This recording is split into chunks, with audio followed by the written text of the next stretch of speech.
50% अगर ये बढ़ाने की बात होगी तो क्या एनसीपी एसपी समर्थन करेगी, क्या एनडीए के साथ आप जुड़ेंगे? ऐसे बहुत से सवाल हैं, इसका जवाब आप दीजिए। अभी कोई भी बिल का प्रस्ताव हमारे यहाँ नहीं आया है। कोई भी चर्चा डिलिमिटेशन के बारे में ना हमने किसी से की है, ना किसी ने हमसे की।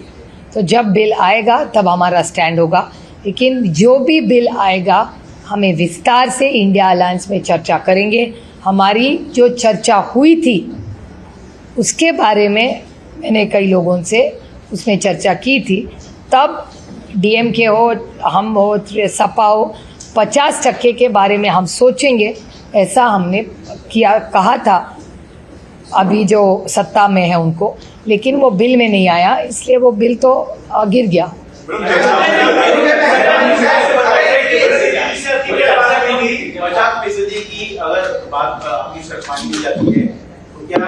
मेरी शर्त नहीं है वो, सभी पार्टियों की जो आप लोग डिमांड हमारी डिमांड ही नहीं है। जो चल रहा है वो ठीक चल रहा है। हमारी का हम तो कह रहे, प्रस्ताव हमारा नहीं है, हमने मांग नहीं की कोई, इंडिया अलायंस ने कोई मांग नहीं की। हम सिर्फ कह रहे कि 33% रिजर्वेशन जो महिलाओं के लिए लाया है उसको इम्प्लीमेंट कीजिए, ये हमारी मांगे, लिमिटेड मांगे।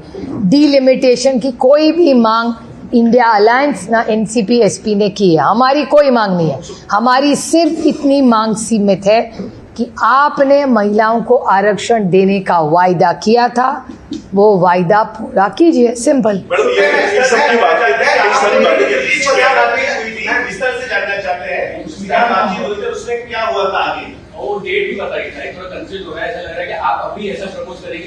नहीं, अभी नहीं, अभी तो बिल ही नहीं आया, पार्लियामेंट का सेशन ही चल नहीं रहा है। जब पिछला सेशन जब हुआ था पार्लियामेंट का, वो जो बजट सेशन था, बजट सेशन में असद भाई, सुप्रिया सुले और अरविंद सावंत जी को किरण रिजिजू ने बुलाया था। हर पार्टी को अलग अलग से बुला रहे थे और उसमें इस देश के गृह मंत्री जी माननीय अमित भाई शाह, वो किरण रिजिजू और हम साथ में मिले थे। उन्होंने हमें एक प्रस्ताव रखा जिसके बारे में बाद में हम सब ने इंडिया अलायंस की बैठक में, मैंने और अरविंद जी ने भी, जो प्रस्ताव हमें भारतीय जनता पार्टी और इंडिया अलायंस से आया उसके बारे में चर्चा की।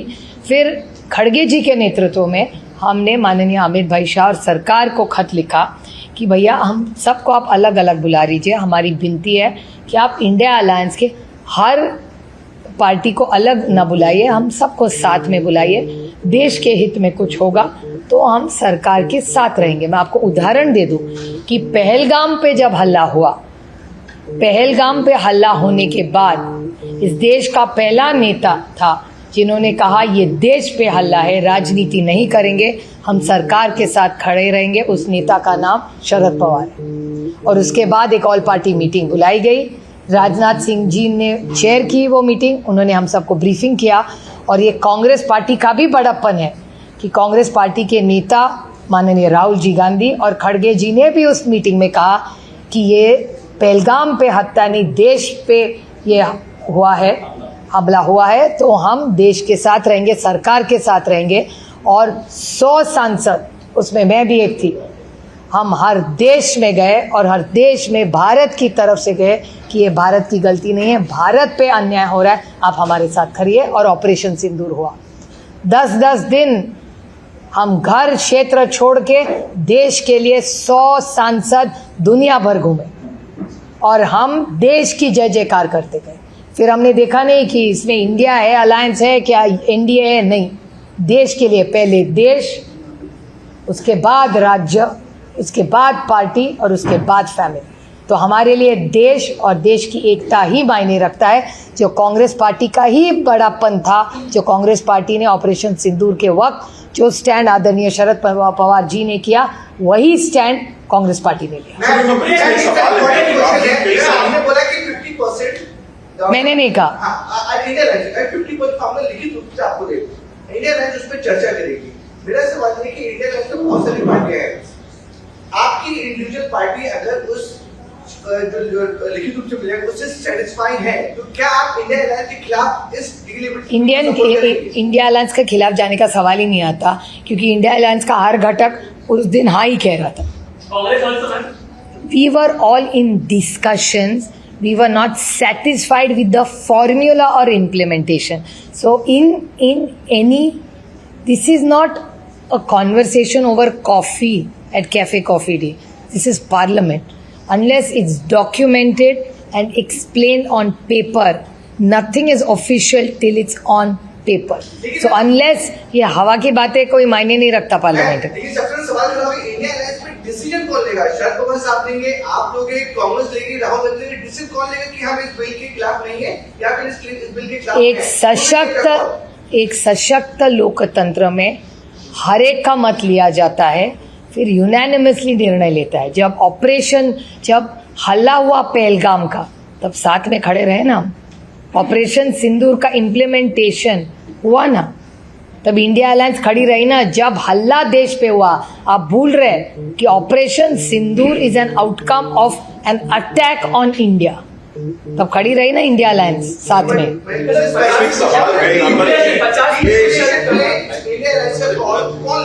सब मिल के लेंगे जैसे आज तक लेते.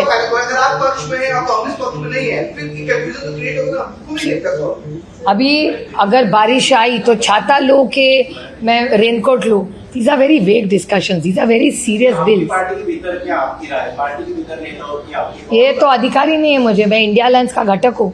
तब जो होगा तो साथ में सोचेंगे. बड़ा काम, ये बिल बहुत इंपॉर्टेंट है इस देश के लिए. इसके हल्के में हम लोग चर्चा नहीं करते. हम साथ में बैठेंगे जो देश के हित में होगा. अब मैं और एक उदाहरण दूं. जीएसटी का बिल हमने पास किया ना. आप चिदम्बरम जी के बारे में कह रहे थे. चिदम्बरम जी ने कितने सुझाव दिए थे उस बिल में? आप उनका भाषण निकालिए. बहुत सारे सुझाव दिए थे और हम सब ने मिलके जीएसटी का यूनानिमसली बिल पास किया था, क्योंकि वो बिल हमारा ही था. मनमोहन सिंह जी का बिल था जीएसटी का, जो मोदी साहब ने पास किया.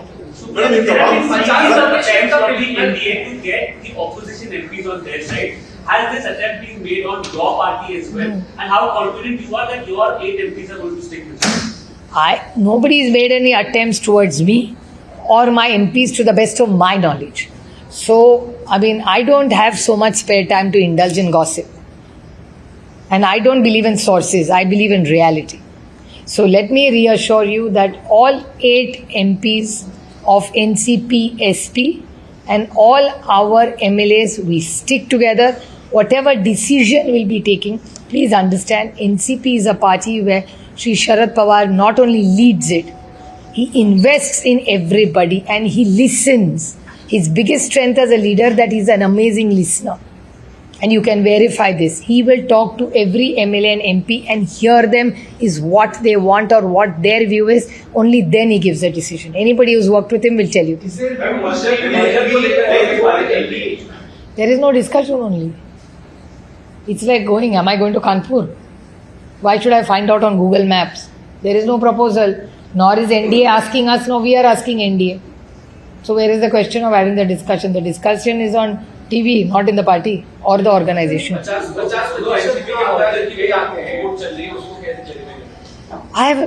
First of all, I don't owe anybody an explanation. I only an explanation to the NCP SP cadre. Till my brother was alive, was there dialogue? 100%. Was it my brother's last wish for all of us to come together? Yes, it was. It was my brother's last wish for both the NCPs to work together and be together. Unfortunately, my brother passed away. So now there is no reason to have this conversation because my brother is no more. Party में ऐसी चर्चा बीच में आती है कि विधायक चाहते हैं, सांसद चाहते हैं, कोई एनडीए के साथ जाए, कांग्रेस के साथ जाए या दोनों एनसीपी का मर्जर. पार्टी के डिस्कशंस हर हफ्ते होते हैं. मुझे किसी पार्टी के ना किसी नेता ने, ना किसी विधायक ने, ना किसी कार्यकर्ते ने, ना मुझे बोला है, ना किसी मैंने सुना है. मैं तो सिर्फ टीवी पर सुनती हूँ और सूत्र से सुनती हूँ. पार्टी में ऐसी कोई चर्चा, हमारी हर हफ्ते पार्टी होती है, उसका पार्टी की मीटिंग का हर फोटो भी ट्वीट होता है. तो आपको पता है हम लोग कितने बार मिलते हैं. उसको लेके भी चर्चाएं सामने आ रही है. साथ ही साथ वहाँ पे सुनील तटकरे थे, ऐसे भी सुनने में आ रहा है. आपका क्या कहना है? देखिए, जयंत पाटिल जी हमारे पार्टी के बहुत वरिष्ठ नेता है। कल वो ऑफिशियली टाइम लेके माननीय मुख्यमंत्री जी को मिलने गए थे। ओपनली गए गाड़ी से और फ्रंट डोर से गए, फ्रंट डोर से वापस आए। एक बाकी माननीय मुख्यमंत्री जी के घर के ऑफिस में और कौन था, इसका जवाब मैं कैसे दे सकती हूँ? इसका जवाब सिर्फ माननीय मुख्यमंत्री जी से, उनका घर है, वो जिसको बुलाए ना बुलाए हमको कैसे पता होगा। मैडम पास वीडियो भी देखे तो अजीत दादा पवार के साथ जो लोग उस वक्त गए एनडीए का हिस्सा होना चाहते थे वो चले गए, पार्टी में एक राय बनी अंदरूनी जिसके खिलाफ आप रहे हैं शरद पवार है, या फिर से कोई ऐसी बात बन सकती है चाहे वो डिलिमिटेशन को लेकर हो कि एनडीए के साथ जाना चाहिए, एनडीए के साथ देना चाहिए? अभी तो आज आप तैयार हो जाए? नहीं, आज के दिन में तो पार्टी में कोई चर्चा ही नहीं है, प्रस्ताव ही नहीं है। तो प्रस्ताव ही नहीं है तो बात किस बारे में करें? अभी राज्य के सामने क्या है, देश के सामने क्या है? आज बारिश, पीने का पानी, ये तो बड़े मसले हैं ना देश के सामने। अजीत दादा पवार जब गए तब हालात बहुत अलग थे। आज दादा नहीं रहे इसलिए मैं कुछ नहीं कहूँगी इसके बारे में, लेकिन आप भी जानते हैं और मैं भी जानती हूँ कौन क्यों गया। लेकिन आज मेरा भाई नहीं है तो मैं उसके बारे में कुछ नहीं कहूँगी। उस वक्त जो प्रेशर था अजीत दादा मान रहे कि चले जाना चाहिए, क्या विद इन पार्टी अभी उस तरह का प्रेशर कहीं से है कि हाँ एनडीए का हिस्सा होना चाहिए, सत्ता के साथ जाना चाहिए, कई काम हो जाते हैं? आज के दिन हमारे पार्टी में ऐसी कोई ही चर्चा नहीं है, ना प्रस्ताव आया है, ना हमने किसको प्रस्ताव दिया। हम लोग हमारे काम नहीं होते, इसलिए हमें सरकार के साथ जाना चाहिए। क्या इस वक्त आपके साथ कोई स्थिति है? क्या ये स्थिति आपके साथ है क्या? नहीं, हमारे साथ ऐसी कोई स्थिति नहीं। चर्चाएं जो है वो चल रही है, सुनेत्रा पवार जी को अभी भी फाइनेंस डिपार्टमेंट स्टेट सीएम ने दिया नहीं है, उसको लेके भी एक मुलाकात आने वाले समय में हम करेंगे, ऐसा खुद सुनील गडकरी कह रहे हैं। लेकिन ये पूरा डिसीजन अभी भी सीएम के ऊपर है। देखिए, एक राज्य का सीएम ही तय करता है ना कौन सा डिपार्टमेंट किसको दे, ये तो मुख्यमंत्री का अधिकार है, वो कैसे आप छीन सकते हैं? भाजपा ये महत्वपूर्ण जो डिपार्टमेंट है वो एनसीपी को दे पाएगा और उतने काबिल लोगों को? वो उनके आगाड़ी का युति का अंतर्गत मामला, मैं दूसरे के घर में क्यों झांकू, वो देख लेंगे।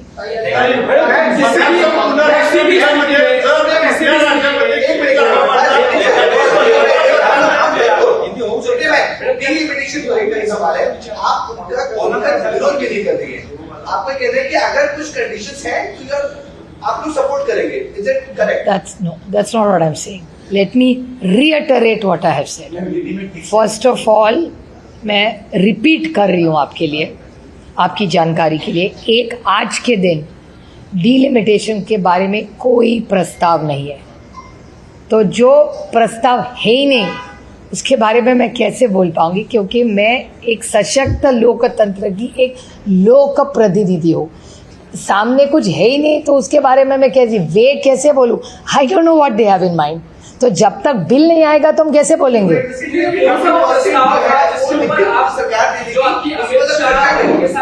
मैं आपको एक उदाहरण दूँ, हम लोग हमारा काम बहुत सीरियसली लेते हैं, हम लोग हल्के में नहीं लेते। मैं आपको एक उदाहरण दूँ, हम इंडिया अलायंस में हैं, 130th अमेंडमेंट का बिल आया, उसकी जेपीसी हुई। हमको किसी ने इंडिया अलायंस में नहीं कहा कि आप जेपीसी में मत जाइए। मैंने आदरणीय पवार साहब को, जब मुझे खत आया किरण रिजिजू का और उन्होंने कहा कि आपके यहाँ से जेपीसी में कौन जाए, मैंने पवार साहब से पूछा तो पवार साहब ने कहा कि ऐसा करो, ये बिल है, तुम चली जाओ उसमें जेपीसी में। मैं चली गई। मुझे कांग्रेस से फ़ोन आया दूसरे दिन कि तुम लोग ने कैसे जेपीसी में चले गए। तो बोले हमारा तो विरोध है। बोला हमारा भी विरोध है। तो कांग्रेस ने कहा लेकिन हमने बॉयकॉट किया है।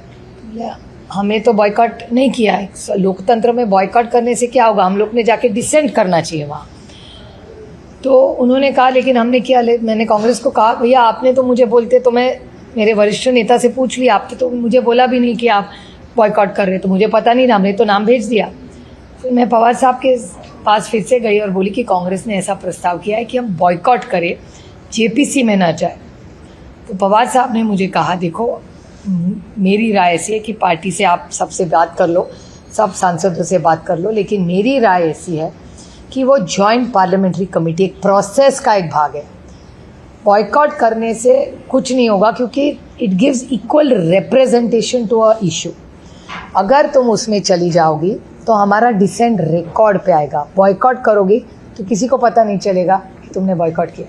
रिकॉर्ड पे लाओ कि हमारा डिसेंट है, हमारा रिकॉर्ड पे आएगा कि NCP-SP is against this bill and we are giving a dissent note 1।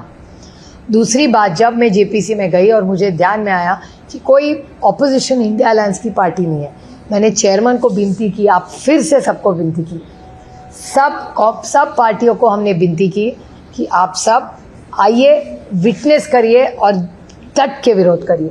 लेकिन उनका सबकी राय ऐसी रही कि उनको विरोध नहीं करना है, उनको बॉयकॉट करना है। ठीक है, उन्होंने बॉयकॉट किया।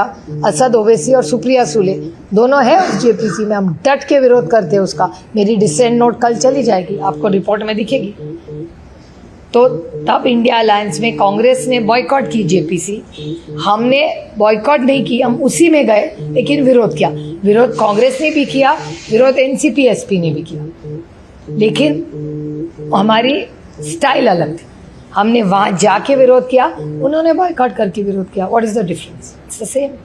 विरोध के तरीके में फर्क था, इसलिए सवाल है कि अगर क्या ऐसी स्थिति अगर बनती है जो आपने फॉर्मूला हो तो NCP-SP तैयार हो जाएगी। लेकिन डीलिमिटेशन का फॉर्मूला क्या होगा वो भी मांग रहे हैं ना, वो कुछ प्रस्ताव आया ही नहीं है अभी तक। पिछली बार क्या बैठक आपने बता रही है, उस बैठक में जिसको सरकार ने एग्री कर दिया कि हमें ला सकते हैं। नहीं, सरकार को हम लोग पूछ रहे हैं कि आप डीलिमिटेशन कैसे करेंगे, फॉर्मूला क्या है, उसका जवाब जब तक नहीं आता तब तक बिल का हम लोग कैसे समर्थन कर सकते।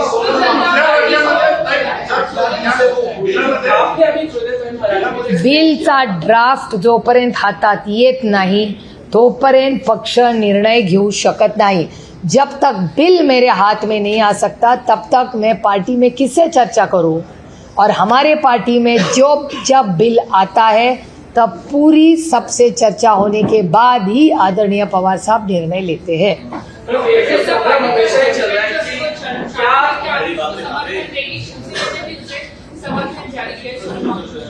हाँ,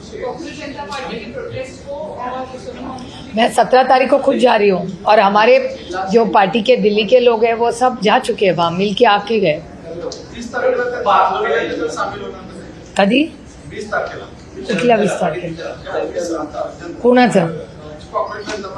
आम्हाला काय अजून काय त्यांच्याकडून प्रस्ताव किंवा माहिती काय आलेली नाही, जेव्हा येईल तेव्हा बघू। पण 17ला मी स्वतः जाणार आहे। जिस तरीके से एनडीए को लेकर कि आप क्या कोई भी पार्टी का दबाव बनेगा, आप एनडीए का हिस्सा किसी भी कीमत पे नहीं होंगे बीजेपी का? NCP कभी भी NCP-SP किसी के दबाव में आने वाली पार्टी नहीं। ना हम दबाव में कल थे, ना आज है, ना कल रहेंगे। हम दबाव में कोई काम नहीं करते। ये देश दबाव से नहीं चलेगा या किसी की मनमर्जी से नहीं चलेगा। ये देश सिर्फ और सिर्फ भारत रत्न डॉक्टर बाबा साहब अम्बेडकर के संविधान से चलेगा।